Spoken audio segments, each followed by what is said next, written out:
श्वेता, महिमा, अमन, welcome, good evening, स्वागत है।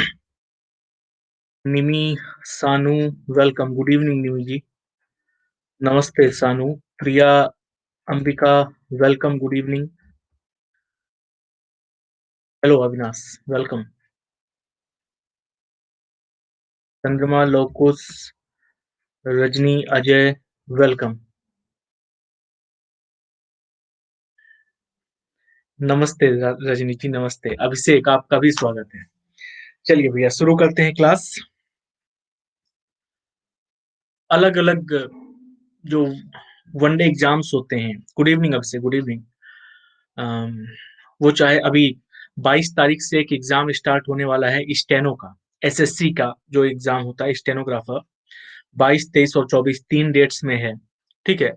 तो एसएससी स्टेनोग्राफर का जो एग्जाम होने वाला है उसमें कैसे रीजनिंग के क्वेश्चंस आते हैं। ठीक है। इसके अतिरिक्त रेलवे एनटीपीसी का एग्जाम प्रपोज्ड है दिसंबर लास्ट में, 27 से 28 को शायद। उसमें कैसे एग्जाम आते हैं उन एग्जाम्स को लेकर के। ठीक है। और बाकी अपने यूपी में जो एग्जाम्स आते रहते हैं तो वो एग्जाम्स तो हैं ही। तो सभी तरह के एग्जाम्स में जो अलग अलग टाइप के क्वेश्चंस पूछे जाते हैं, अलग अलग टाइप के क्वेश्चंस का मतलब एक आध क्वेश्चन ही होते हैं जो अलग होते हैं, बाकी सारे तो क्वेश्चन सेम ही रहते हैं। ठीक है। लेवल अलग अलग रहता है केवल क्वेश्चंस का। तो इन एग्जाम्स में जो क्वेश्चंस पूछे जाते हैं, ग्रुप डी के पेपर के बारे में कोई निश्चितता नहीं है बच्चा। एनटीपीसी का तो बड़ा मुश्किल से एग्जाम करवा रहे हैं लोग। ग्रुप डी देखो कब करवाते हैं। Sangeeta, Angad, Rishabh, welcome everyone. खुश रहो अंगद, स्वागत है बच्चा, खुश रहो। तो स्टार्ट करते हैं। कह नहीं सकते अविनाश अभी इसको लेकर के। अप्रैल 21 से तो बहुत लंबे समय से लटका हुआ है ना ग्रुप डी वाला एग्जाम, तो पता नहीं कब करवा सकते हैं। तो स्टार्ट करते हैं भैया, पहले क्वेश्चन की ओर चलते हैं। और इन अलग अलग जितने भी एग्जाम्स मैंने आपको गिनाए, इन अलग अलग एग्जाम्स में जो क्वेश्चंस आते हैं उन क्वेश्चंस को लेकर के स्टैंडर्ड अलग अलग है क्वेश्चन का। कोई कठिन होगा, कोई सिंपल होगा, कोई बहुत ही सिंपल होगा। ठीक है। तो स्टार्ट करते हैं क्वेश्चंस की प्रैक्टिस। और मैं 1 मिनट का समय दूंगा आपको पोल पर। ठीक है। और इसके बाद आंसर करना। ठीक है। एक्यूरेसी पर ध्यान देना है। नमस्ते रमन, गौरव, मिस्टर एक्स, राम जी, स्वागत है। पहला प्रश्न आप लोगों की स्क्रीन पर ये रहा आप लोगों के सामने। प्रश्न को देखिए, सही से पढ़ लेना, फिर उत्तर करना। बाद में कहना नहीं कि बताया नहीं हमने। और फिर इसके पोल पर चलते हैं बच्चा। 5 ऑप्शन हैं। खुश रहो गौरव, स्वागत है बच्चा। 5 ऑप्शन हैं, सही उत्तर क्या आएगा ध्यान से देखो और बताओ। एक सिंपल सा क्वेश्चन, मैथमेटिकल ऑपरेशन टॉपिक का। और ये रहा इस प्रश्न का पोल आप लोगों के सामने। उत्तर बताइए क्या आएगा। 1 सेकेंड।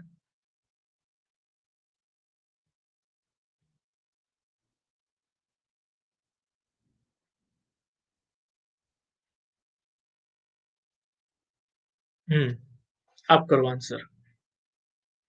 क्या आंसर आएगा।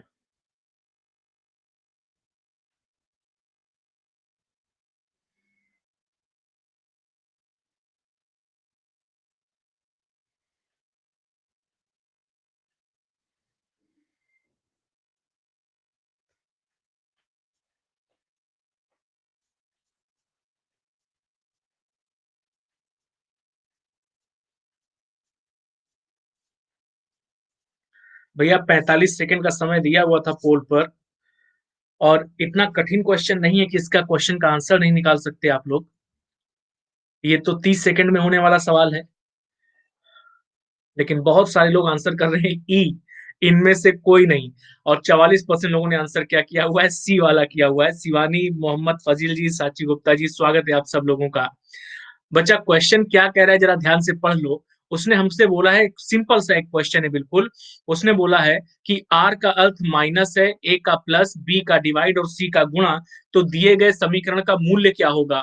अब इस तरह के क्वेश्चंस को नॉर्मली हम लोग कैसे करते हैं, सिंबल्स को चेंज करके डायरेक्टली बॉडमास का नियम लगाते हैं और बॉडमास का नियम लगाने के बाद सॉल्व कर लेते हैं। लेकिन उसने मना किया है कि क्या बॉडमास नियम लागू नहीं होगा, बॉडमास का नियम हमको लागू नहीं करना है।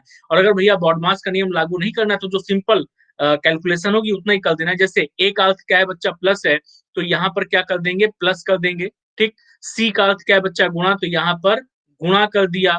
फिर बी का अर्थ क्या है, बी का अर्थ है हमारे सामने भाग, तो इसको क्या कर दिया, भाग बना दिया, और आर का अर्थ क्या है, माइनस, तो इसको बना दिया माइनस। ठीक है, ये बना हमारे सामने। इसको सॉल्व करो बच्चा, बॉडमास नियम के अनुसार सॉल्व करते तो पहले 2/4 करते, फिर 37/2 करते, ऐसा करते कि नहीं करते, लेकिन अभी बॉडमास नियम का यूज नहीं करना, तो करना क्या है, सीधे सीधे सिंप्लीफिकेशन। 25 + 37 कितना हो जाएगा बच्चा, 25 + 37 कितना हो जाएगा, 62, इंटू 2 कितना हो जाएगा, इंटू 2, 62 इंटू 2 करो, या 62 इंटू 1/2 बच्चा कितना हो जाएगा, 31, और -1 कितना निकल करके आएगा, केवल और केवल 30 निकल करके आएगा, हमारे प्रश्न का सही उत्तर हो जाएगा। ठीक, तो बच्चा जिन लोगों ने गलत किया उनको समझ आ गया कि नहीं आ गया? गुड इवनिंग साची जी, वेलकम। नहीं, अभी तो नहीं देखा है रमन, अब रात में देखेंगे फ्री होकर के गेल वार्डर का एग्जाम। बच्चा अगला प्रश्न ये रहा आप लोगों के सामने, देखो और उत्तर बताओ, सीधा साधा एक सिंपल सा प्रश्न है, सही उत्तर क्या आएगा ये जानना चाहता है। बताओ, एल क्यू से कैसे संबंधित है?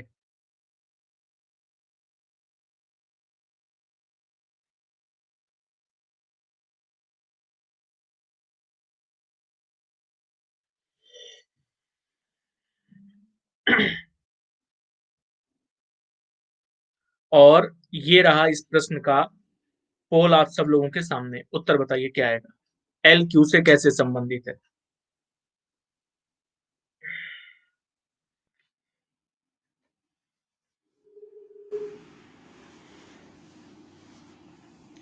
क्या तुम लोग भारतीय क्रिकेट टीम जैसा परफॉर्म ना करो, है जैसा भारतीय क्रिकेट टीम परफॉर्म किया है?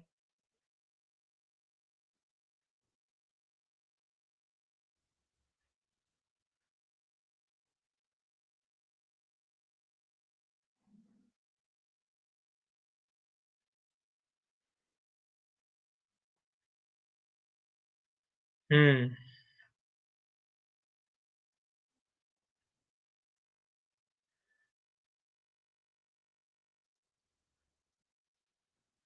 हाँ, ये बहुत इजी था, क्वेश्चन इजी है, मैंने बताया था सब सारे टाइप के जो एग्जाम होते हैं उनके अलग अलग टाइप के क्वेश्चंस को मिक्स करके लाए हैं, अलग अलग एग्जाम्स के। इसमें रेलवे का भी क्वेश्चन है बच्चा, इसमें एसएससी का भी क्वेश्चन है, इसमें यूपी वाले क्वेश्चंस भी हैं। ठीक है। हाँ, आज एक ही स्पेशल क्लास है सानू, मंडे को 3 स्पेशल क्लास है, बैक टू बैक। अच्छा, इस प्रश्न का सही उत्तर क्या आएगा, ए क्रॉस बी, ए प्लस बी, ए डिवाइड बी, ए माइनस बी करके लिखा हुआ है, कह रहा एल क्यू से कैसे संबंधित है, इक्वेशन टाइप वाला क्वेश्चन है बच्चा, एल क्यू से कैसे संबंधित है, फिगर बनाना शुरू करते हैं। डिवाइड का मतलब क्या है, बेटी, यानी एल क्या है, बेटी है, किसकी बेटी है, एम की बेटी है। फिर क्रॉस का मतलब क्या है बच्चा, क्रॉस का मतलब है पिता, यानी एम क्रॉस ओ का मतलब क्या हो गया, एम पिता है ओ का। ठीक है, एम पिता है ओ का, ये बन गया। फिर माइनस का अर्थ क्या है बच्चा, पुत्र है, यानी ओ क्या हो जाएगा, पुत्र हो जाएगा, किसका पुत्र है, पी का, तो पी बच्चा ऊपर की ओर आ जाएगा ना। और डिवाइड का अर्थ क्या है, फिर से बेटी, यानी पी क्या है, बेटी है, किसकी, क्यू की बेटी है। बच्चा इतना ही तो फिगर बनेगा कि नहीं बनेगा? ठीक है, और अगर इतना ही फिगर बनेगा तो इसका प्रश्न का सही उत्तर क्या होना चाहिए बच्चा, उसने कहा है एल क्यू से कैसे संबंधित है, तो देखो एल किसकी बेटी है, पी की। अब अगर एल बेटी है एम की, और एम पिता है ओ का भी, और ओ बेटा है पी का, तो एम और पी कैसे होंगे, विवाहित होंगे आपस में। इसका मतलब है एल बेटी है पी की और पी बेटी है क्यू की, तो बच्चा एल क्या हो जाएगी, क्यू के लिए उसकी ग्रैंड डॉटर हो जाएगी ना, यानी नातिन हो जाएगी। ऑप्शन नंबर ए क्या हो जाएगा, प्रश्न का सही उत्तर हो जाएगा। क्लियर है? जिन लोगों ने गलत कर दिया था 45% लोगों ने। हाँ, कल कोई क्लास नहीं बच्चा, कल केवल प्लस वाली क्लास है। ठीक है, 9:30 से 11 जो प्लस वाली क्लास चलती वो है। अगला प्रश्न ये रहा आप लोगों के सामने, समूह में से कौन सा अलग है, उत्तर बताओ। नाम ही छोड़ रहा था पहले। इस प्रश्न का उत्तर बताइए क्या आएगा, समूह में से कौन सा अलग है। और ये रहा इस प्रश्न का पोल आप सब लोगों के सामने। एक से अधिक रूल लग सकते हैं, मैं पहले ही बता दे रहा हूं।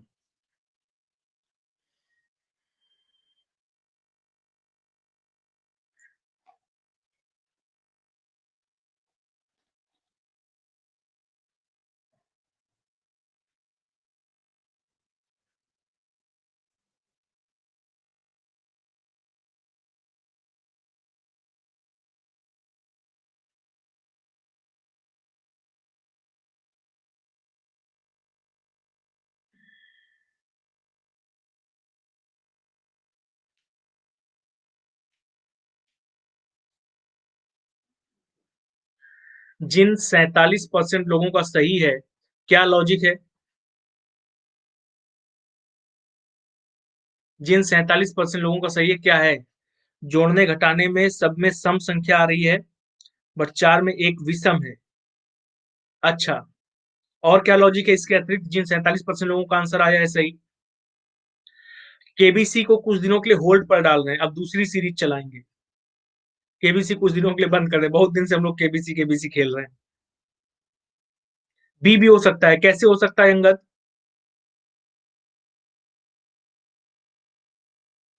लास्ट वाले को छोड़कर 3 से डिवाइड, सभी समय। कह रहा है बच्चा इनमें से कौन सा अलग है, ठीक है?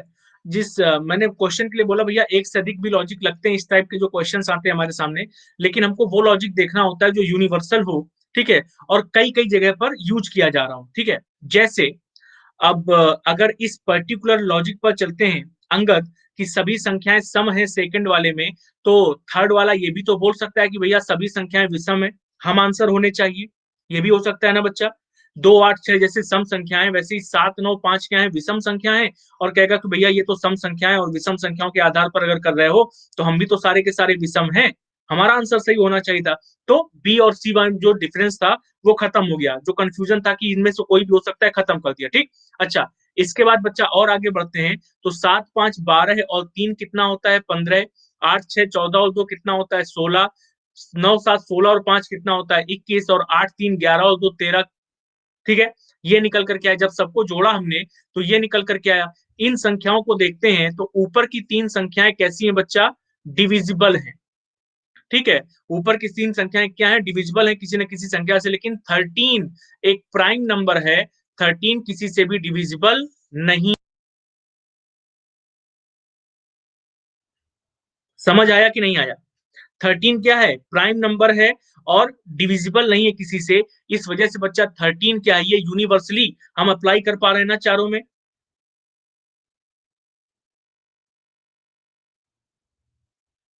16, अच्छा अंगद, इसके आधार पर चलेंगे बच्चा कि 16 सम है, तो फिर मैं ये भी तो बोल सकता हूँ 16 सम है, तो मैं ये बोल सकता हूँ कि केवल और केवल संख्याएं जो हैं उनमें से 21 एक संख्या है जो 3 से डिविजिबल है, और 15 भी एक संख्या है जो 3 से डिविजिबल है, ठीक है। या फिर एक 15 बोलेगा कि मैं 5 से डिविजिबल हूं, मुझे क्यों नहीं ले रहे हो, है कि नहीं? 16 जैसे बोल सकता है कि मैं भैया इन सब में क्या हूं, विषम संख्याओं में से इन सम संख्याओं 16 अगर बोलेगा, तो एक और लॉजिक लग रहा है।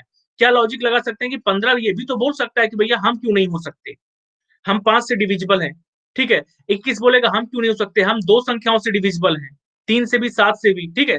तो बच्चा देखो, क्लासिफिकेशन का एक सिंपल सा मतलब क्या होता है, हमें उस लॉजिक को पकड़ना होता है, उस लॉजिक को बच्चा देखना होता है। कल भी शायद मैंने इस चीज को लेकर के डिस्कस किया था, ऐसा लॉजिक जिसके लगने के बाद बाकी कोई आंसर ये ना सवाल उठा सके कि नहीं अब हम भी आंसर हो सकते हैं, ठीक है। बाकी कोई ऑप्शन ये सवाल ना उठा सके। जैसे जब हमने 2 8 6 को देखा था तो 7 9 5 भी हो सकता था, सवाल उठ रहा था, तो हमने कहा नहीं ये नहीं हो सकता। 15 16 21 और 13 को देख रहे हैं तो ये लॉजिक सब में लग रहा है कि एक प्राइम नंबर है, बाकी कोई प्राइम नंबर है ही नहीं, ठीक है।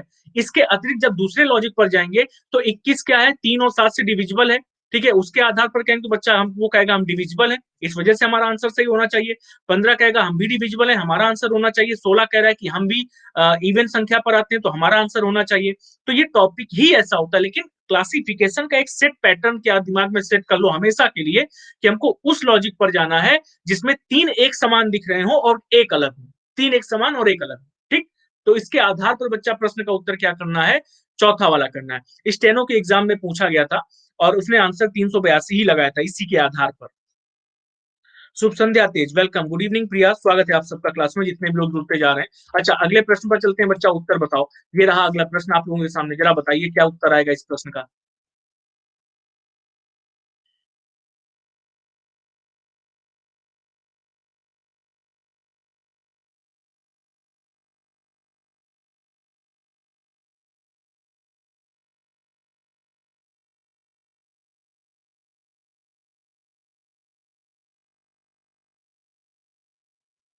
और इस प्रश्न के अब चलते हैं पोल पर, ठीक है। 5 ऑप्शंस हैं और ये रहा बच्चा इस प्रश्न का पोल आप सब लोगों के सामने।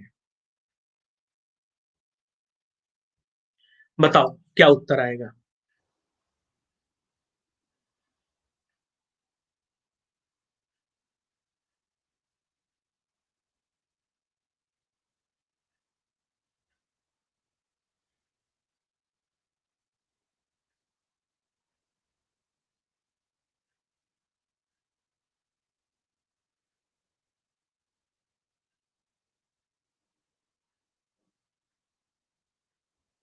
हम्म। चार टाइप के उत्तर आ रहे हैं, चार रंगों में है ये हमारा उत्तर, लेकिन लगभग 50% जनता सही उत्तर कर रही है। 57%, हाँ 57% लोगों ने आंसर दिया हुआ है इसरो, इरोज। ओके, चलो जरा देखते हैं बच्चा। कह रहा यदि शब्द जेनरोसिटी के दूसरे, पांचवें, छठे और सातवें अक्षर में से एक सार्थक शब्द बनाना संभव हो। बच्चा जेनरोसिटी का दूसरा शब्द क्या हो गया? ई हो गया, ठीक है।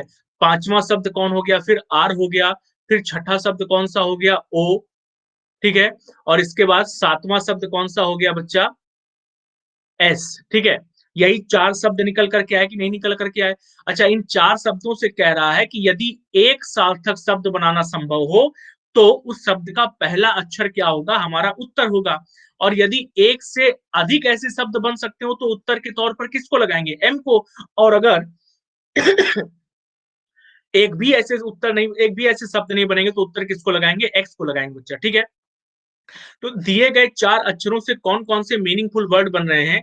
तो इसके आधार पर बच्चा पहला मीनिंगफुल वर्ड बन रहा है रोज। पहला मीनिंगफुल वर्ड, ठीक है। रोज का मतलब हम सभी को पता है गुलाब होता है। और दूसरा मीनिंगफुल वर्ड बच्चा कौन सा बन रहा है? ये जो तुम लोग बनाए हो ना, इरोज करके, हैं, और इसरो करके, ये जो बनाए हो ना, इस टाइप का कोनो वर्ड नहीं होता दुनिया में, इरोज और इसरो करके, ठीक है। दूसरा जो एक वर्ड बनता है वो होता है शोर। शोर का मतलब क्या होता है बताओ? शोर का मतलब क्या होता है?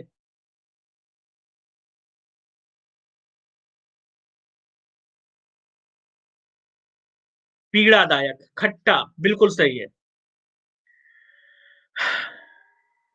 ठीक है बच्चा, शोर का मतलब वो SOUR होता है, ठीक है। ये SOR ही है, शोर का मतलब होता है बच्चा पीड़ादायक, ठीक है। शोर का मतलब, हाँ, इस वाले शोर का, ये जो SORE लिखा हुआ है ना, इस ओर का मतलब होता है पीड़ादायक। ये जो खट्टा लिखे हो ना, ये होता है SOUR, ठीक है। इरोज बच्चा रबड़ की कंपनी है, ठीक है। इरोज इंटरनेशनल करके एक मल्टीनेशनल, एक मल्टीमीडिया कंपनी भी है, ठीक है। आ, हाँ, एंटरटेनमेंट कंपनी है, मल्टीमीडिया कंपनी है, रबड़ की एक कंपनी है। लेकिन बच्चा इसका कोई मतलब नहीं है, ये मीनिंगफुल वर्ड नहीं है। उसने कैसा पूछा है? सार्थक शब्द, सार्थक शब्द, that is a meaningful word. क्या इरोज का कोई मतलब होता है क्या? नहीं, ये तो कंपनी का नाम है। अब रमन, रमन का मतलब अगर केवल नाम के आधार पर निकालेंगे तो रमन का क्या मतलब है? ठीक है, नहीं हमको पता है, ठीक है। अच्छा, इसके आधार पर हाँ, डिक्शनरी में जो मीनिंगफुल वर्ड होता है उसको लेकर के चलना होता है। इसरो, वो बच्चा ISOR है, सॉरी, ISRO, इसरो, अगर इसकी बात कर रहे हो अंगद, ठीक है। ESRO नहीं है। और अगर ISRO भी मिलता तो बच्चा ये फुल फॉर्म नहीं है, इसरो का कोई मीन नहीं होता है, ठीक है। ISRO का मीन होता है इंडियन स्पेस रिसर्च ऑर्गेनाइजेशन, ये मतलब हो जाएगा, ठीक है। क्लियर हो गया सारा का सारा डाउट? तो उत्तर केवल और केवल क्या होना चाहिए? एम होना चाहिए, यानी कि फोर्थ वाला ऑप्शन। कोई डाउट? हाँ या ना? ना। अगला प्रश्न, उत्तर बताओ क्या आएगा। अगली बार से डाउट नहीं पूछेंगे, पूछेंगे कोई शक।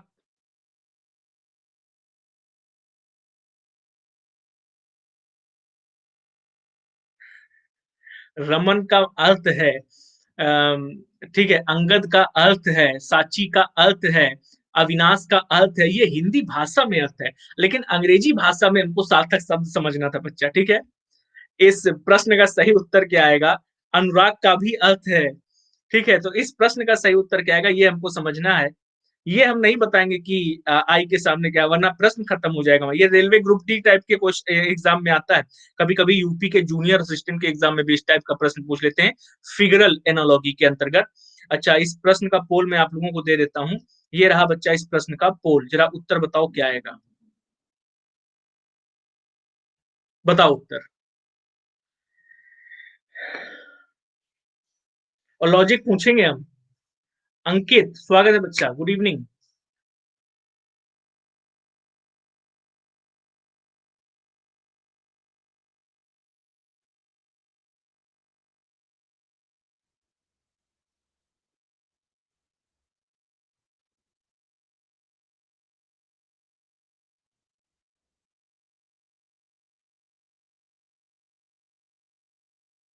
71% लोगों ने सही किया है। लॉजिक क्या है? अभी देखिए बच्चा, हम आपको क्वेश्चन समझने हैं, मैं समझाता हूं।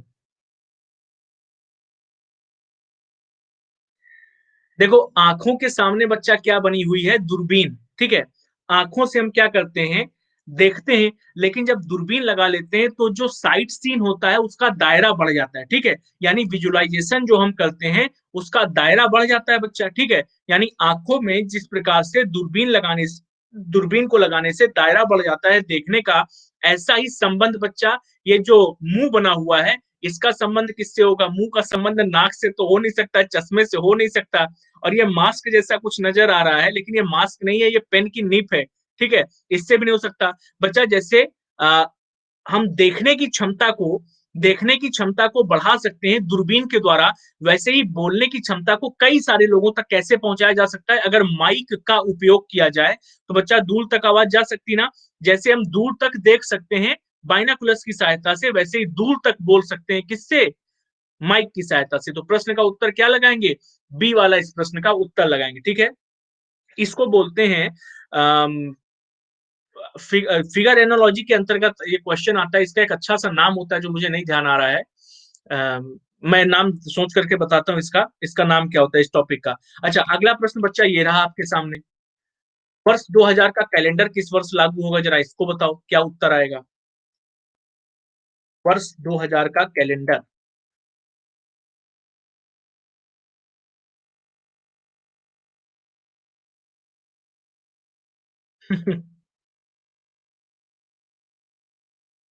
Someone please tell us, Asmita, that how she get PDF of ROARO computer classes.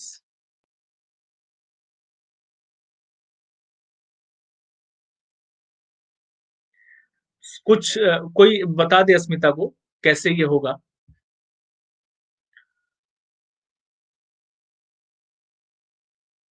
और इस प्रश्न का मैं पोल दे देता हूं आपको। आपको मिल रहा है भाई अस्मिता जी? ये रहा इस प्रश्न का पोल आप सब लोगों के सामने, उत्तर बताओ।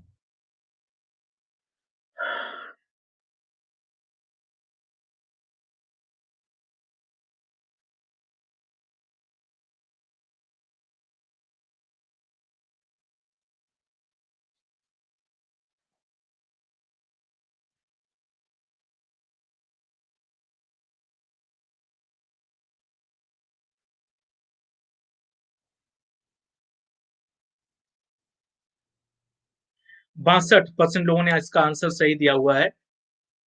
ब्लैक पैंथर जी क्लास में आए हुए हैं, तो सबसे पहले ब्लैक पैंथर का सम्मान जरूरी है। ठीक है, और अब तो दिवंगत हो चुके हैं, लेकिन हमारी क्लास में आए, ये बड़े सम्मान की बात है। ब्लैक पैंथर जी अगर आप सुन रहे हैं, ठीक है, तो हेल वकांडा, वकांडा की जय हो भैया। ठीक है, ये आगे बढ़ते हैं क्वेश्चन पर। ठीक है, one of my favourite movie character black panther. ठीक है, क्या बोला गया है बच्चा?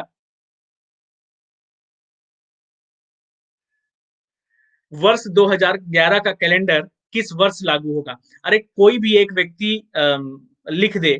ठीक है, स्पेशल क्लास का जो भी एक व्यक्ति है जो जानता है उसके बारे में, उसको लिख दे, दिख जाएगा सब कुछ। ठीक है, 2011 का कैलेंडर किस वर्ष लागू होगा? ठीक है, वरना फिर हम खुद ही बता देंगे अभी उसको। वर्ष 2011 का कैलेंडर किस वर्ष लागू होगा? बच्चा, कैलेंडर के रिपीटिशन का खेल कैसा होता है, पहले इसको जरा समझ लेते हैं। कैलेंडर का रिपीटिशन किस प्रकार से चलता है? ठीक है, ये अंतिम 2 वर्षों को केवल भाग दो। किससे भाग देना होता है बच्चा? 4 से भाग देने पर। चाहे तो पूरे वर्ष को भाग दो 2011 को, लेकिन पूरे में भाग दे करके टाइम नहीं वेस्ट करना है। अंतिम 2 संख्याओं में भाग दे दो केवल, और 4 से भाग देने पर यदि रिमाइंडर कितना निकल करके आ जाए, सारा का सारा खेल रिमाइंडर का है। अगर रिमाइंडर 1 आता है, दैट इज कि 6 वर्ष के बाद क्या होगा? रिपीटिशन होगा। रिमाइंडर 2 या 3 आता है तो बच्चा रिपीटिशन कितने वर्ष बाद होता है? 11 वर्ष बाद। और रिमाइंडर 0 आता है तो रिपीटेशन कितने वर्ष बाद होता है? 28 वर्ष के बाद। बच्चा जरा 11 में भाग दो, 4 का कितना आता है? 4 दूनी 8। रिमाइंडर कितना बच रहा है? 3। और अगर रिमाइंडर बच्चा 3 बच रहा है तो 11 वर्षों के बाद रिपीटिशन होगा। 2011 में 11 और जोड़ दो, कितना हो जाएगा? 2022 हो जाएगा। प्रश्न का सही उत्तर क्या हो जाएगा? 2022। क्लियर है? समझ आ गया 2022 कैसे होगा? ठीक है। देखो मैं नहीं दे सकता हूँ इस प्रकार का कोई लिंक, ठीक है? लेकिन उन्हें चाहिए आरओ-आरओ का पीडीएफ तो उन्हें बता दो, मैं उन्हें आरओ-आरओ का पीडीएफ प्रोवाइड कर दूँगा, ठीक है? अच्छा, दूसरा तरीका बच्चा इसका क्या था कि 2011 से 2020 पर जाते, 18 पर जाते, एक-एक साल आगे बढ़ते, रिमाइंडर को काटते जाते, तब आपको पता चलता कि कौन-सा ईयर रिपीट होगा। जिस भी ईयर में रिमाइंडर 0 मिल जाता, वही हमारा उत्तर हो जाता। अगले प्रश्न पर चलते हैं बच्चा, ये रहा आपके सामने। ब्लैक पैंथर हमें लगता है नाराज़ हो के चला गया। टैलेंटेड है, टेक्नोलॉजी के मामले में ब्लैक पैंथर जैसा कोनो नहीं है।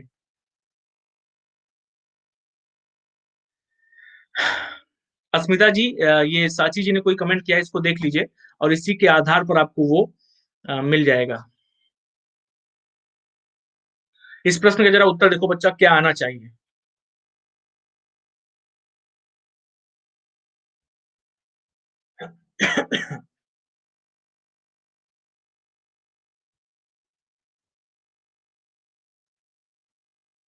और ये रहा इस प्रश्न का पोल आप लोगों के सामने, उत्तर बताओ।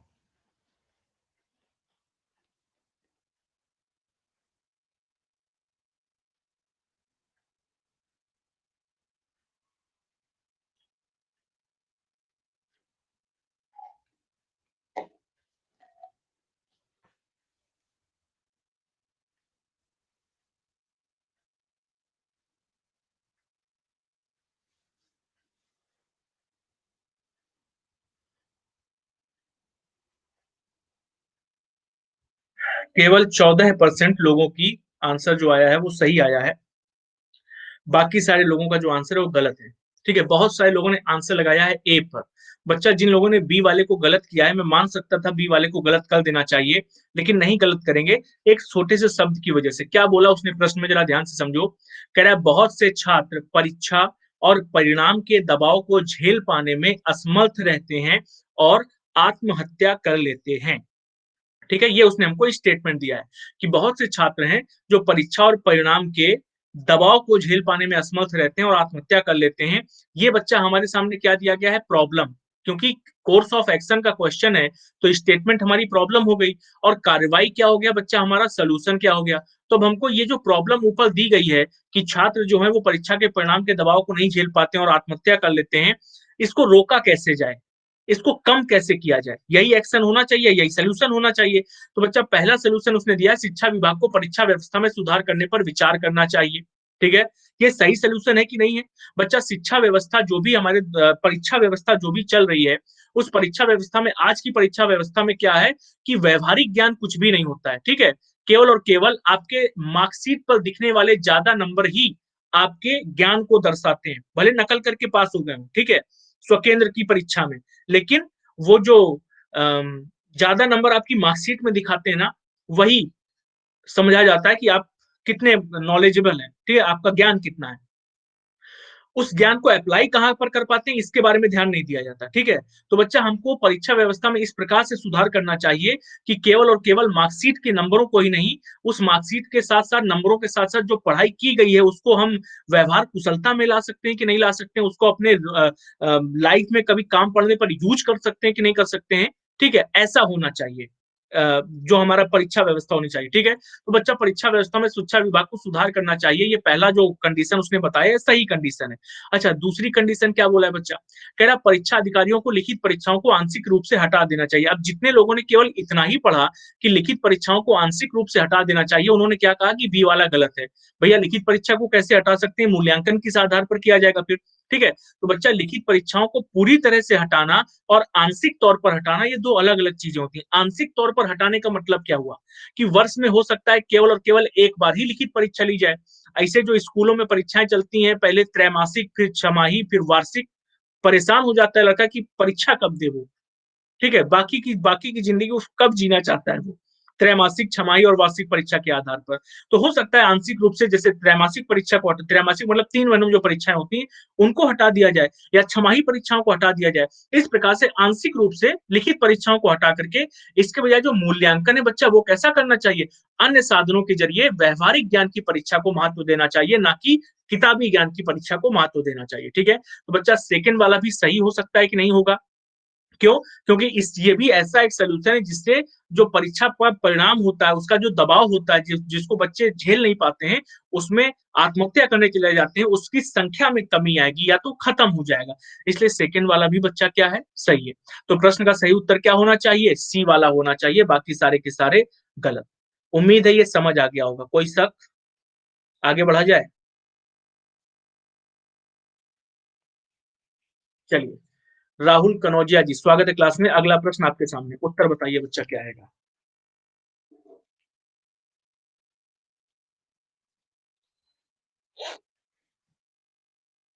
बेहद सिंपल प्रश्न है।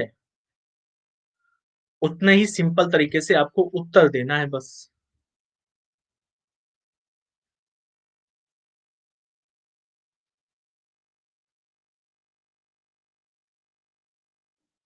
और ये रहा पोल।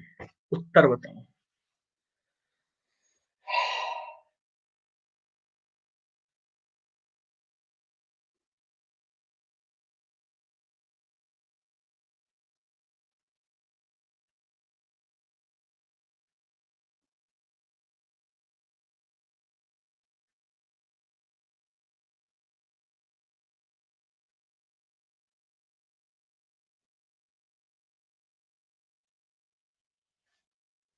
58% लोगों का आंसर है। आंसर चारों टाइप में आया है। बच्चा क्या लॉजिक क्या लग रहा है जरा इस प्रश्न में मुझे बताना। ये जो 3P8 लिखा हुआ है, 9G11 लिखा हुआ है, 2U4 करके लिखा हुआ है, बच्चा इसमें लॉजिक क्या लग रहा है जरा ये बताओ पहले मुझे। पबजी नजर आ गया? अरे क्या लॉजिक चल रहा है बताइए मुझे।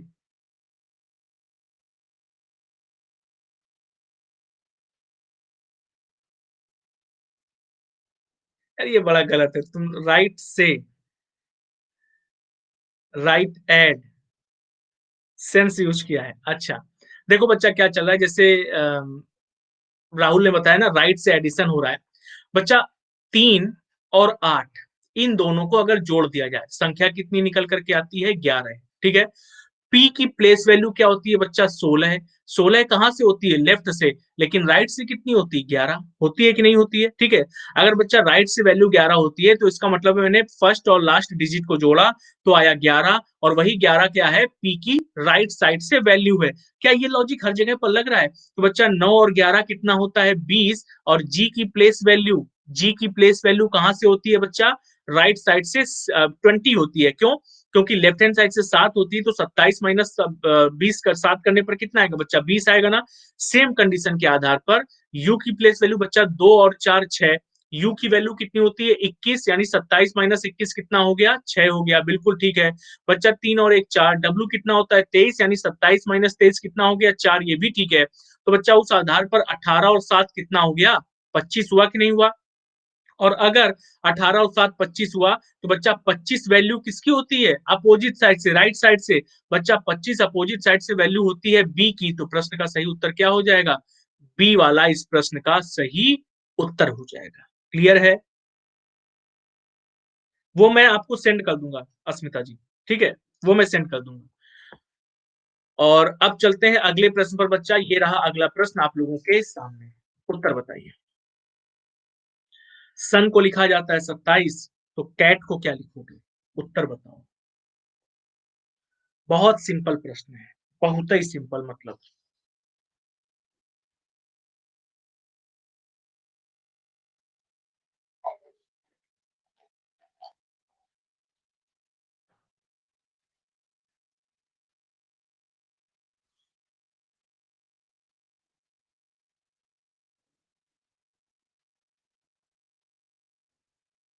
तुम तो सब करे हो सब भूले हो, क्या किया जाए उसके लिए अब? इस प्रश्न का पोल बताइए। मैं पोल देने जा रहा हूं इस प्रश्न का। ये रहा बच्चा इस प्रश्न का पोल। उत्तर बताओ।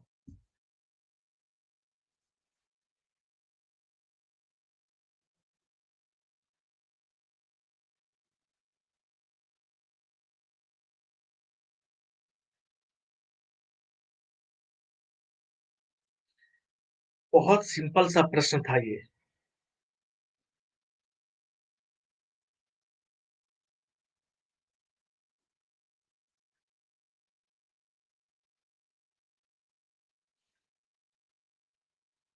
और केवल 26% लोगों ने सही किया है। अंगद, निमि, चंद्रमा, ऋषभ, इन लोगों का नाम मुझे दिख रहा है सही वाली लिस्ट में। बच्चा लॉजिक क्या है? अभी अभी पीछे हम लोगों ने इस प्रश्न को सॉल्व किया है, जहां पर हमको क्या देखना पड़ रहा था, अपोजिट साइड से वैल्यूज को देखना पड़ रहा था बच्चा। सेम कंडीशन यहाँ पर भी लग रही। क्या कह रहा है? सन का कोड कितना दिया है उसने? 27 दिया है, ठीक। अच्छा, अगर सन का कोड बच्चा 27 है तो कैसे हो सकता है? या तो राइट साइड से वैल्यू होगी या तो लेफ्ट साइड से। लेफ्ट से वैल्यू उठाओगे तो बच्चा कितना आएगा?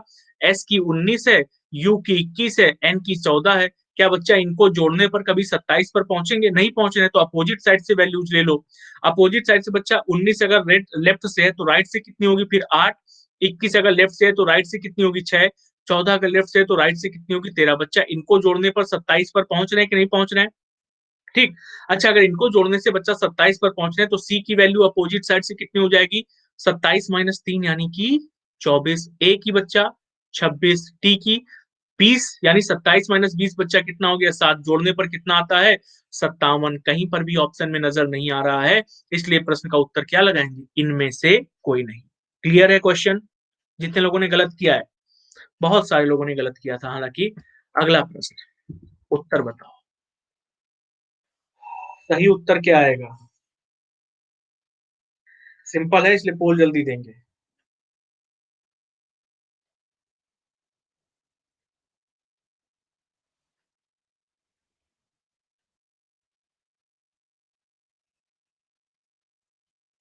और ये रहा इस प्रश्न का पोल आप सब लोगों के सामने। उत्तर बताइए जरा क्या है।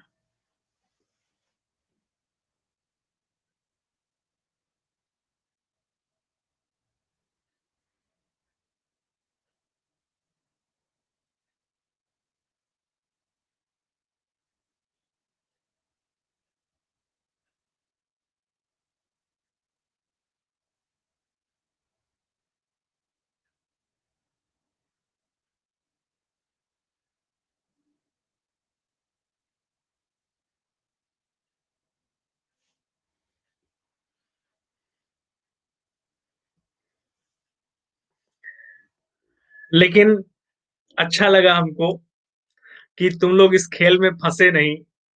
हम समझ रहे थे कि तुम लोग फंस जाओगे, लेकिन फंसे नहीं। बहुत बढ़िया भैया।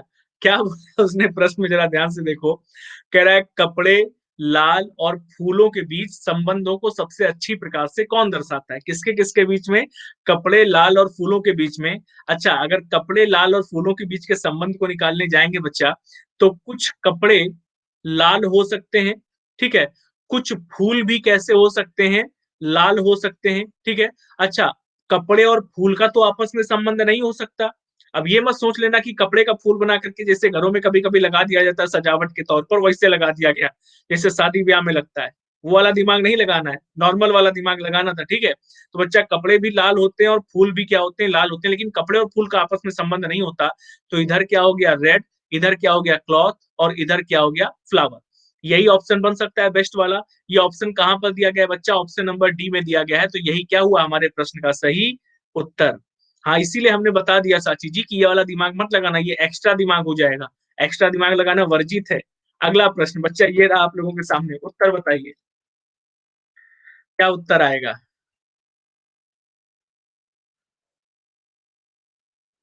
सभी व्यक्ति समाचार पत्र पढ़ना पसंद करते हैं। पूर्व धारणाएं निकालती हैं। क्या पूर्व धारणाएं निकल सकती हैं इस प्रश्न के आधार पर? उत्तर बताओ।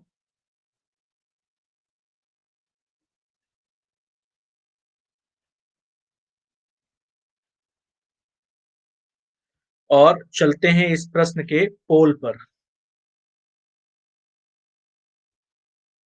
ये रहा बच्चा इस प्रश्न का पोल। बताओ उत्तर क्या आएगा।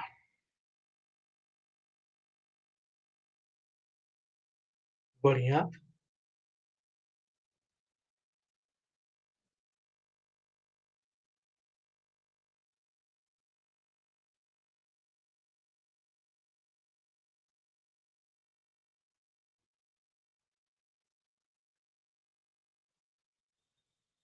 हम्म।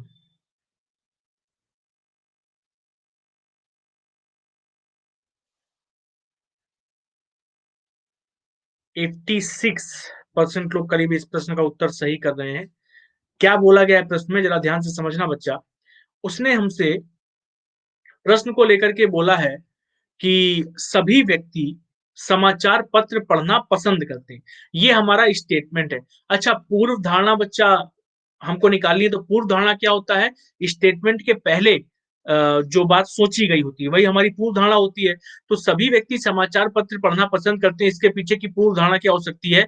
समाचार पत्र पढ़ने के लिए होते हैं, इसलिए सभी व्यक्ति समाचार पत्र पढ़ना पसंद करते हैं। ठीक? होता है कि नहीं होता है? तो बच्चा ये पूर्व धारणा के अंतर्गत आ गया कि समाचार पत्र पढ़ने के लिए होते हैं, इसलिए सभी व्यक्ति समाचार पत्र पढ़ना पसंद करते हैं। उसी प्रकार से दूसरा, समाचार पत्रों में रोचक जानकारियां होती हैं, समाचार पत्रों से रोचक जानकारियां प्राप्त होती हैं, इसलिए सभी व्यक्ति समाचार पत्र पढ़ना पसंद करते हैं। बच्चा सेकंड वाला भी क्या है? पूर्व धारणा के अंतर्गत आता है। तो प्रश्न का सही उत्तर क्या हो जाएगा? ई, यानी पूर्व धारणा 1 और 2 दोनों ही अंतर्निहित हैं। अगला प्रश्न, श्रृंखला में दी गई संख्या गलत संख्या को खोजें। बताइए सही उत्तर क्या आएगा? लक्ष्मी वाजपेयी जी और सोहित सिंह जी, स्वागत है क्लास में आप लोगों का। इस प्रश्न को देखिए, नमस्ते बच्चा, और बताइए सही उत्तर क्या आएगा? दी गई श्रृंखला में गलत संख्या कौन सी है? 1 मिनट का समय आपके पास पूरा है। मैं 15 सेकंड के बाद पोल दूंगा आप लोगों को।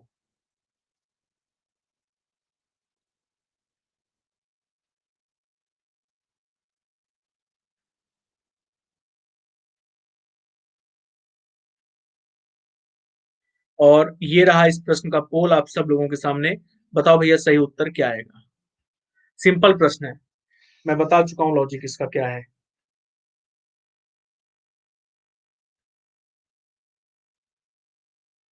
हम्म, गलत लाइन पर खेल रहे हो सबके सब, कोई तो आया जिसकी लाइन मैच हुई बॉल से।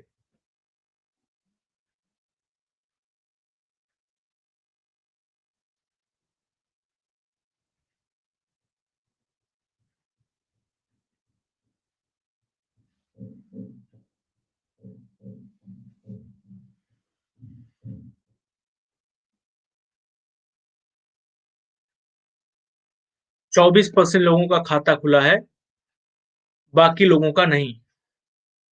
64 स्क्वायर हो रहा है 8 का, इसलिए इसको गलत कर देंगे। बाकी जगह स्क्वायर वाली संख्याओं का लॉजिक लग रहा है। ऋषभ, नंबर सीरीज का क्वेश्चन है, वो लॉजिक जो सब जगह लग रहा हो, कहीं एक जगह पर ना लग रहा हो, वो लॉजिक समझना है। ठीक है? कह रहा श्रृंखला में गलत संख्या खोजो। कठिन हो जाता अगर अंत में 263.5 ना नजर आता। ठीक है? 263.5, अगर ये दशमलव हमको ना नजर आता तो बच्चा ये कठिन लगता हमको प्रश्न करने में। लेकिन जैसे ही मैंने इस दशमलव को यहाँ पर देखा तो मैं निश्चिंत हो गया कि अरे ये तो सिंपल क्वेश्चन है। क्यों सिंपल क्वेश्चन है? क्योंकि मैंने आपको क्या बताया है कि बच्चा अगर श्रृंखला में कहीं पर भी दशमलव आपको मिल जाता है तो दशमलव का मतलब क्या है कि सीरीज मोस्ट प्रोबेबली स्टार्ट हो रही होगी 0.5 से, इंटू 1 से, इंटू 1.5 से। ऐसे सीरीज स्टार्ट हो रही होगी मैक्सिमम टाइम पर।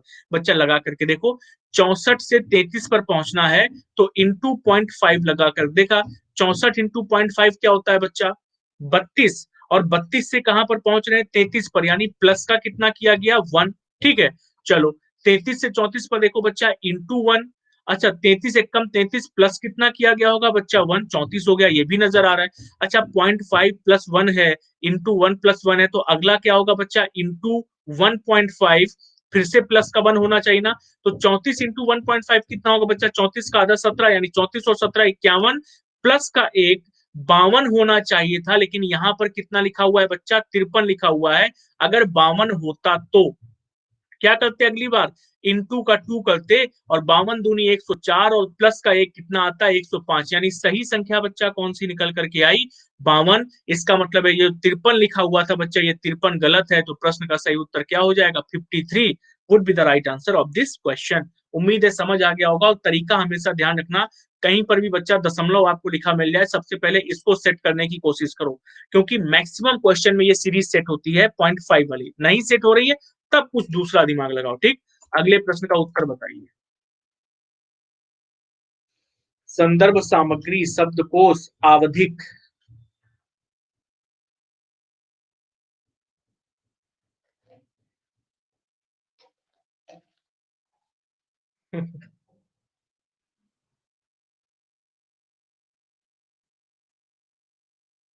और ये रहा बच्चा आपके सामने पोल। बताओ उत्तर।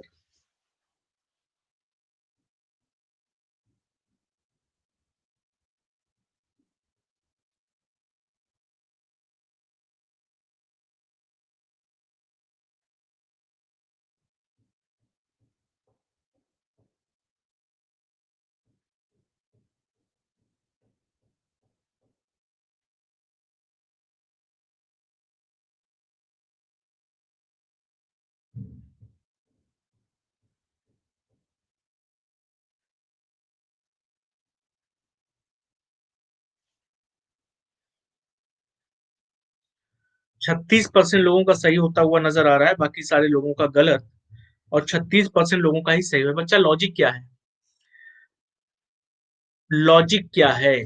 जिन 36% लोगों का सही है, उनसे मैं पूछना चाहता हूं, क्या लॉजिक लगाया है आखिरकार? क्या लॉजिक लगाया है? क्या लॉजिक लगाया है? ये आंसर डी कैसे आ गया? सिनोनिम्स? नहीं भैया, सिनोनिम्स जैसा कुछ नहीं यहाँ पर। सब के सब, एवरीबॉडी तुक्का वाले हैं। फील हो रहा था इसलिए लगा दिया। ठीक है भैया, लॉजिक समझ लो। बी है, डी रॉन्ग है, बी होना चाहिए। अच्छा, चलो बच्चा समझते हैं इस प्रश्न के पीछे का लॉजिक क्या है। संदर्भ सामग्री यानी कि रेफरेंस मटेरियल, ठीक है, किससे संबंधित है? डिक्शनरी से संबंधित है। बच्चा रेफरेंस मटेरियल डिक्शनरी से संबंधित है। जब भी हम कोई काम कर रहे होते हैं, अगर हमें किसी शब्द का मतलब नहीं पता होता, तो हम क्या करते हैं? डिक्शनरी को खोजते हैं कि नहीं खोजते हैं? चाहे वो ऑफलाइन डिक्शनरी यानी किताब हो डिक्शनरी की, या फिर ऑनलाइन वर्ड को खोजते हैं कि नहीं खोजते हैं? तो dictionary is always referred as reference material, ठीक है। डिफरेंस, हम डिक्शनरी को कैसे समझते हैं? रेफरेंस मटेरियल के तौर पर समझते हैं। कोई भी वर्ड का मीनिंग नहीं आता, रेफरेंस किससे लिया जाता है? डिक्शनरी से लिया जाता है बच्चा। तो जिस प्रकार से रेफरेंस संबंधित है डिक्शनरी से, उसी प्रकार पीरियोडिकल किससे संबंधित होगा बच्चा? पीरियोडिकल का मतलब क्या होता है? जो एक निश्चित अंतराल के बाद आता ही आता हो, ठीक है। जो एक निश्चित अंतराल के बाद या निश्चित समय के बाद आएगा ही, कोई शक नहीं उस पर, ठीक है। निश्चित समय के बाद आएगा ही। बच्चा, अखबार ऐसी चीज होती है जो निश्चित समय के बाद आता ही आता है, ठीक है, आएगा ही आएगा। ये होता है पीरियोडिकल या आवधिक का मतलब। बच्चा, पुस्तकें पीरियोडिकली आती हैं, ये हर पुस्तक के लिए नहीं बोला जा सकता है कि हर पुस्तक पीरियोडिकली आएगी ही आएगी। किसी ने पुस्तक छापी, एक ही बार चली और चली ही नहीं, तो दोबारा क्यों उसकी कॉपी बनाएंगे? ठीक। तो बच्चा, पीरियोडिकली का मतलब पुस्तक नहीं हो पाएगा, एटलस भी नहीं हो सकता, जीवनी भी नहीं हो सकती, कोई अपनी जीवनी बार बार थोड़ी ना लिखेगा। अखबार, बच्चा अखबार क्या होता है? पीरियोडिकली, यानी जो बार बार निश्चित समय के अंतर्गत आए, यानी जो एक पीरियड, एक टाइम ऑफ पीरियड के बाद निश्चित समय पर आता ही आता है, उसे क्या बोलते हैं बच्चा? पीरियोडिकल बोलते हैं, ठीक है। तो प्रश्न का उत्तर क्या हो जाएगा? जिस तरह से संदर्भ सामग्री के लिए शब्दकोश सही उत्तर है, वैसे ही आवधिक यानी पीरियोडिकल किससे संबंधित होगा? अखबार से संबंधित होगा। हाँ, दैनिक जागरण, अमर उजाला, हिंदुस्तान, आज, ये सारे के सारे पेपर। बच्चा, लॉजिक समझ आ गया? फीलिंग और सेंस के अतिरिक्त फील करने पर सही उत्तर का आंसर आ जाता है। ये मतलब हमको भी सीखना है कि फील करने से उत्तर कैसे आता है आखिरकार। मतलब इससे इससे अच्छा और क्या हो सकता है कि हम फील करते हैं उत्तर आ जाता है कि नहीं? खैर, चलो अगले प्रश्न की ओर मूव करते हैं बच्चा। अगला प्रश्न ये रहा आप लोगों के सामने। ये होता है, कई बार होता है, अब मेरे साथ भी अक्सर होता है, होता था एक्चुअली, कि लगता था कि नहीं यार, ये वाला अच्छा लग रहा है आंसर, ये कर सकते हैं, ये वाला होना चाहिए उत्तर, तो उसको टिक करके आगे बढ़ गए। ये होता है भैया। सही पानी की छवि चुनना है। देखो और बताओ सही पानी की छवि कौन सी है।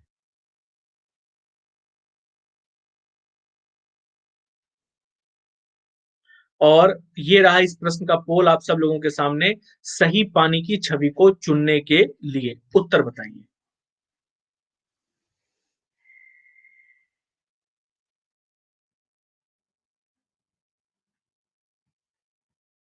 फंस गए,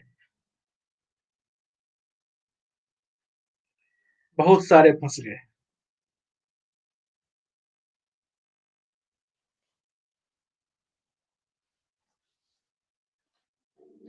क्वेश्चन समझ रहे? क्वेश्चन तो सीधा सीधा लिखा हुआ है अविनाश। कि भैया दी गई आकृति एक्स है, उस आकृति एक्स की वाटर इमेज पूछ रहा है वो हमसे। हाँ, वाटर इमेज इसमें लिखा हुआ है, पानी की छवि बताइए।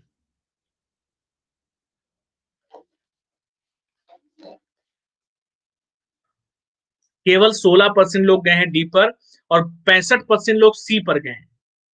ठीक है, 65% लोग सी पर गए हैं। बच्चा सी वो आंसर था जो फंसाता आपको और आप उसके जाल में फंस गए, क्वेश्चन के जाल में।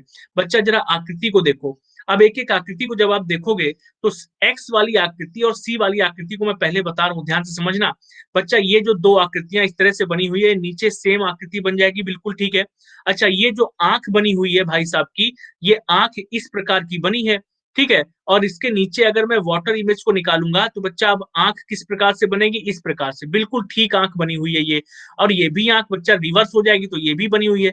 बीच वाले एरिया को देखो जरा बच्चा, ये जो शेडेड एरिया है इस प्रकार का एरिया है कि नहीं है। और अगर इसका मैं वाटर इमेज निकालूंगा तो मुझे एरिया कैसा मिलना चाहिए, इस प्रकार में कौन सा एरिया मिलना चाहिए मुझे, वो ये बता रहा है बच्चा। ठीक, जरा इसका एरिया बताओ मुझे, कैसा एरिया निकलेगा। ठीक, बच्चा ये सेम एरिया होगा कि नहीं होगा, ठीक है, ये सेम एरिया होगा कि नहीं होगा, है। और अगर सेम एरिया होगा तो थर्ड वाले पर कैसे पहुंचेंगे हम लोग।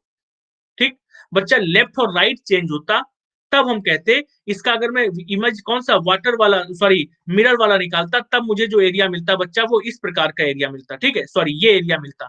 इसको मैं क्या करता, नॉन सेडेड रखता और इसको मैं क्या कर देता, सेडेड रख लेता। यानी इस प्रकार से इसमें तो बच्चा सेम ही मिलेगा हमको, कोई चेंज ही नहीं करना पड़ेगा, वाटर इमेज है चूंकि। तो उसके आधार पर बच्चा कौन सी इमेज मिलेगी, केवल और केवल हमको ये इमेज मिल जाएगी, ये वाली इमेज, ठीक है। कहां पर नजर आ रही है, ऑप्शन नंबर 4 पर नजर आ रही है, ठीक है। तो प्रश्न का सही उत्तर केवल और केवल क्या होगा, ऑप्शन नंबर 4 वाला इसका सही उत्तर हो जाएगा। ठीक, इसका वाटर इमेज जो बनेगा वो क्या बनेगा बच्चा, सीधा सीधा इस प्रकार से एक सिंपल सा वाटर इमेज बन जाएगा। ये आकृति कहां नजर आ रही, फोर्थ वाले में। इसलिए उत्तर समझ आ गया हो तो आगे बढ़े, वरना मैं बीच वाले फिगर को फिर से समझा दूं। ठीक है, ये बीच वाला फिगर, आगे बढ़े। चलो, अगला प्रश्न, अंतिम प्रश्न ये रहा। हालांकि अंतिम नहीं है, इसके बाद एक प्रश्न और करेंगे। ये तो बहुत ही सिंपल है, देख करके आंसर किया जा सकता है इसका। और चलते हैं बच्चा इस प्रश्न के पोल पर। देवियों और सज्जनों, ये रहा, नहीं नहीं रहा, ये रहा पोल। उत्तर बताओ।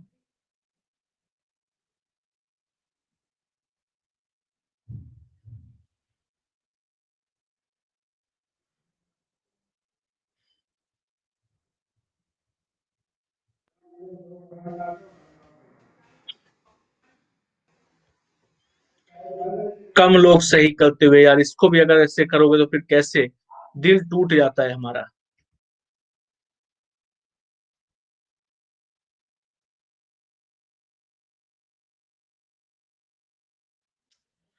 बहुत कम, बहुत हार्ड, बहुत हार्ड।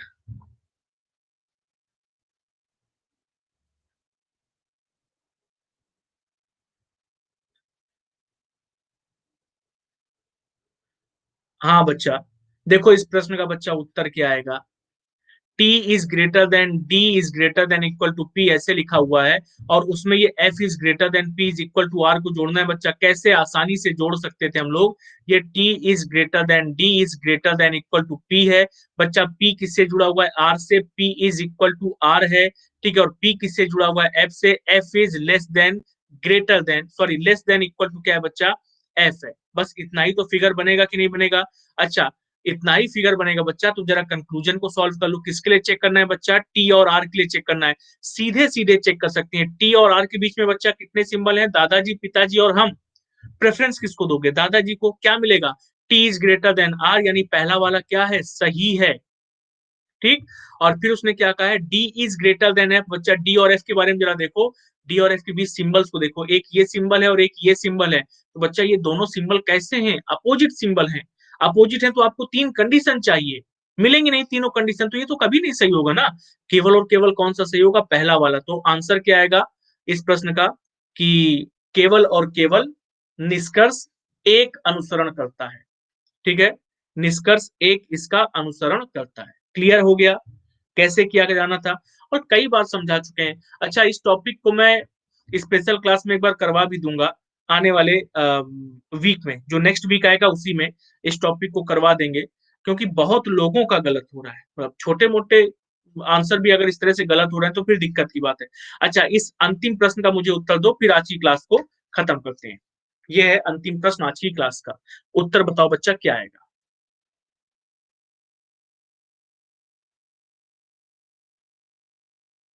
हाँ, टाइम यही रखेंगे बच्चा, टाइम यही रखेंगे।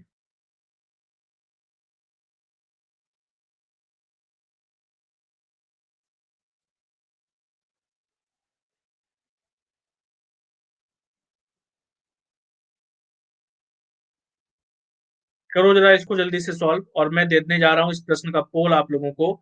ये रहा बच्चा पोल, बताओ उत्तर क्या आएगा। अंतिम प्रश्न आज की क्लास का।